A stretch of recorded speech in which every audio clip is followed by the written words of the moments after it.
Hello students, हम कक्षा 11 की इतिहास की पाठ्य पुस्तक से पाठ 3 वर्ग को पढ़ रहे हैं। इससे पहले हमने कुछ महत्वपूर्ण प्रश्नोत्तरों को पढ़ा तथा अभ्यास के प्रश्नोत्तरों पर चर्चा की थी। आज हम पढ़ेंगे इसके कुछ प्रश्न, जिसमें पहला प्रश्न है कि मध्यकाल किसे कहते हैं, इसकी प्रमुख विशेषताओं का वर्णन कीजिए। मध्यकाल से हमारा अभिप्राय है 500 ईस्वी से 1500 ईस्वी के बीच के समय को मध्यकाल कहा जाता है। मध्यकाल की प्रमुख विशेषताएँ इस प्रकार हैं। जैसा कि हम जानते हैं कि प्राचीन काल के समाप्ति पर ही मध्यकाल का उदय हुआ था। मध्यकाल में चर्च बहुत शक्तिशाली संस्था थी। चर्च, इसके बारे में हम पढ़ चुके हैं कि चर्च एक ऐसी संस्था थी जिस पर पादरी वर्ग का स्वामित्व था और इसने बहुत से अनावश्यक कर जनता के ऊपर थोप रखे थे, जिसके कारण जनता ने चर्च की जो कुरीतियाँ थी उनका विरोध किया था। इस काल में सामंतवाद का उदय हुआ था। सामंतवाद ने यूरोप के राजनीतिक तथा आर्थिक जीवन में भी महत्वपूर्ण भूमिका निभाई थी। सामंत वो लोग हुआ करते थे जो राजा को सेवाएं प्रदान करने का काम करते थे तथा बदले में राजा जागीर के रूप में उससे उनको कुछ भूमि देता था। तीसरा, मध्यकाल में कोई केंद्रीय सत्ता नहीं थी, इसलिए इस युग को अंधकार का युग भी कहा जाता है। दूसरा प्रश्न है, सामंतवाद क्या था, इसकी आर्थिक विशेषता बताइए। जैसा कि हम इसके बारे में पहले भी चर्चा कर चुके हैं। सामंतवाद शब्द जर्मन भाषा के शब्द फ्यूड से बना है, जिसका अर्थ होता है भूमि का टुकड़ा। सामंतवाद एक ऐसी प्रणाली है या फिर वो एक ऐसे समाज की ओर संकेत करती है जो मध्य फ्रांस और बाद में इंग्लैंड तथा दक्षिण इटली में विकसित हुआ। सामंतवाद एक प्रकार के कृषि उत्पादन को व्यक्त करता है आर्थिक दृष्टि से, जो सामंत और कृषकों के संबंधों पर आधारित था। किसान अपने खेतों के साथ साथ लार्ड के खेतों पर काम करते थे। लार्ड किसानों को उनकी सेवा के बदले सैनिक सुरक्षा देते थे।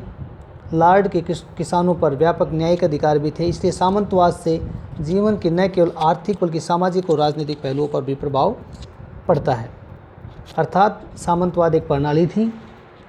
राजा को सामंत सेवाएं देते थे तथा राजा उनको बदले में जागीर प्रदान किया करते थे, भूमि देते थे और उस भूमि पर किसान काम करते थे तथा किसान का और सामंत का परस्पर संबंध होता था और सामंत उनका शोषण भी किया करते थे। नेक्स्ट क्वेश्चन है, गाल किस प्रकार फ्रांस बना। 11वीं शताब्दी तक फ्रांस की क्या स्थिति थी। गाल जो है वो रोमन साम्राज्य का एक प्रांत हुआ करता था तथा इसकी 2 विस्तृत तट रेखाएँ, पर्वत श्रेणियाँ, लंबी लंबी नदियों, वन और कृषि योग्य विस्तृत मैदान स्थित थे। जर्मन की फ्रैंक नाम की एक जनजाति ने गाल को अपना नाम देकर उसे फ्रांस बना दिया। 6वीं शताब्दी में इस प्रदेश के फ्रैंकिस तथा फ्रांस के ईसाई राजा शासन करते थे। फ्रांसीसियों के चर्च के साथ गहरे संबंध थे। ये संबंध पोप द्वारा राजा शार्लेमन के पवित्र रोमन सम्राट की उपाधि दिए जाने पर और अधिक मजबूत हो गए थे। कहने का तात्पर्य यह है कि गाल जो है वो पहले रोमन साम्राज्य का एक भाग हुआ करता था और वहाँ पर जर्मनी की एक फ्रैंक नाम की जनजाति रहा करती थी और उसने इसे अपना नाम देकर गाल प्रांत को अपना नाम फ्रांस दिया। तब से इसका नाम फ्रांस पड़ गया और यहाँ पर राजा शार्लेमन का शासन हुआ करता था। नेक्स्ट क्वेश्चन है, फ्रांस के सर्फ और रोम के दास के जीवन की दशा की तुलना कीजिए। फ्रांस के सर्फ अर्थात कृषि दास लार्ड की भूमि पर काम किया करते थे। उनकी अधिकतर उपज भी लार्ड को ही मिलती थी। उनसे बेगार भी ली जाती थी। वे लार्ड की आज्ञा के बिना जागीर को छोड़ नहीं सकते थे।